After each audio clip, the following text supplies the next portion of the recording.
Let's make a bet. I bet you that by the end of this video, you'll have everything you'll ever need to get yourself out of a rut and turn yourself into a productivity cyborg with laser-like focus and David Goggins' Bitch, you don't fucking know me! level of motivation. Are you in a rut right now? In these next few minutes, I'm going to show you how to go from eating junk food and having no motivation to do the things you're supposed to and laying in bed wondering, what am I doing with my life, to shutting off the YouTube app and getting out of bed and crushing the rest of your day while levitating. Never to be lazy or unmotivated ever again.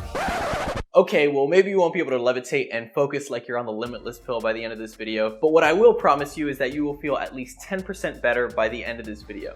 Fair enough? We all go through periods where we feel down and unmotivated and just like we're going through it. I feel like this more times than I'd like to admit, but luckily these periods don't last long because I have a vault, a fucking war chest of mental models and exercises I use to get myself out of these periods where I'm just in a rut and feel really bad. So without making any further crazy claims, here's a collection of the thoughts and mental models I use to push through those times when I'm just going through it and feel like giving up and watching YouTube in bed all day. These are the things I tell myself and do to overcome those ruts that happen all too often.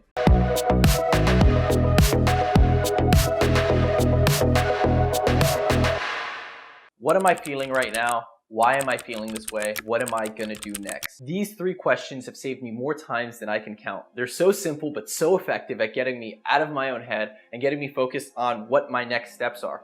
No matter how bad or unmotivated we may feel, all we can do is look to understand our feelings and then take the tiniest next steps based on that understanding. Suffering is a moment of clarity when you can no longer deny the truth of a situation and are forced into uncomfortable change. Inside suffering is the seed of change. Naval Ravikant. This quote was a glass-shattering moment for me. When I heard this, it was as if the truth was infecting my body. I heard this after I had underwent one of the hardest changes in my entire life. I spent weeks having constant debilitating panic attacks and had to spend an hour each day meditating just so I wouldn't have a nervous breakdown. And when I heard this quote, all of my suffering suddenly made sense. I could no longer deny the truth of my situation and I had no choice but to change dramatically. And that's what these moments are, these periods where we feel off or unmotivated and like we just don't feel right. There's a truth we're choosing not to acknowledge and try to avoid. Remind yourself, this is just a feeling. See the emotion, feel it, don't avoid it, but most importantly, separate emotion from action. This is the root of Stoicism. The Stoics tell us that it's okay to feel strong emotions. Sadness, happiness, anger, these are all normal. We're human after all. But the most important thing is that we separate this emotion from our actions.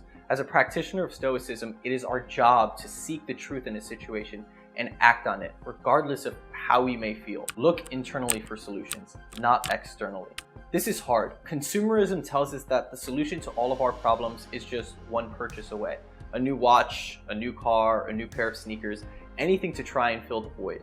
I was guilty of this as well. I thought that if I had all of the material things I wanted, I'd never be sad or upset or bored or unmotivated again.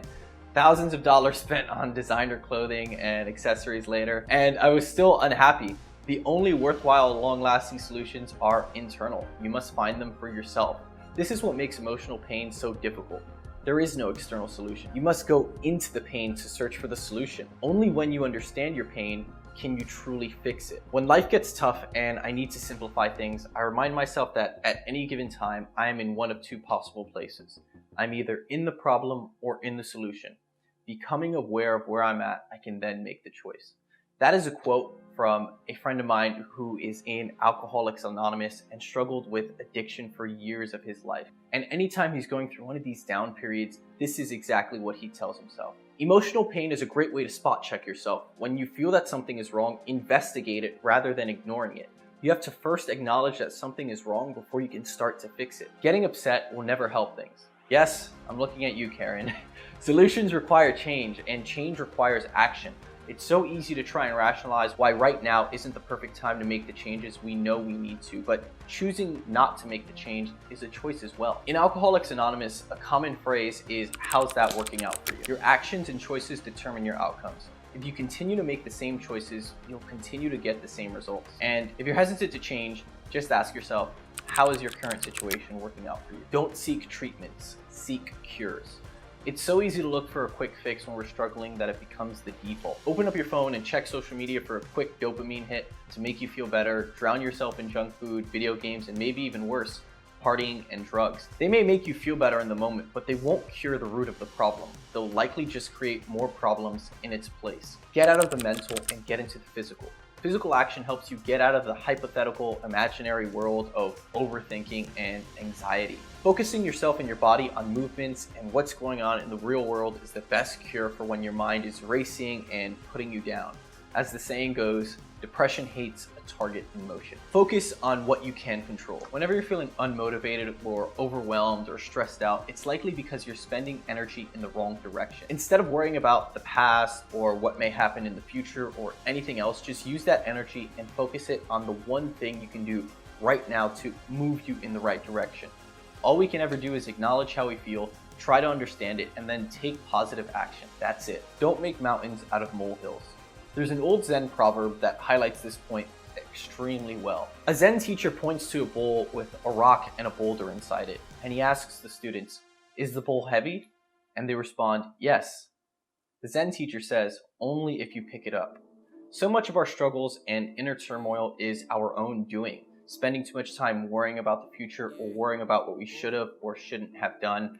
Our minds make small things astronomical, but remember, we are in control of our minds. Things are what you make them. We can choose to let the small things be the small things. Remember, the bowl is only heavy if you choose to pick it up. And that, my friends, is it. Don't go picking up that bowl unless you want all that weight. But in all seriousness, thank you so much for making it to the end. I hope some of these thoughts, quotes, and mental models will help you out of your rut, give you that little 10% boost you need to get yourself out of bed, shut down the YouTube app and go. But before you shut down the YouTube app and go, make sure you subscribe and turn on post notifications. The majority of people who watch these videos aren't even subscribed. So what are you doing, bro? Are you trying to hurt my feelings? But in all seriousness, thank you so much for making it to the end.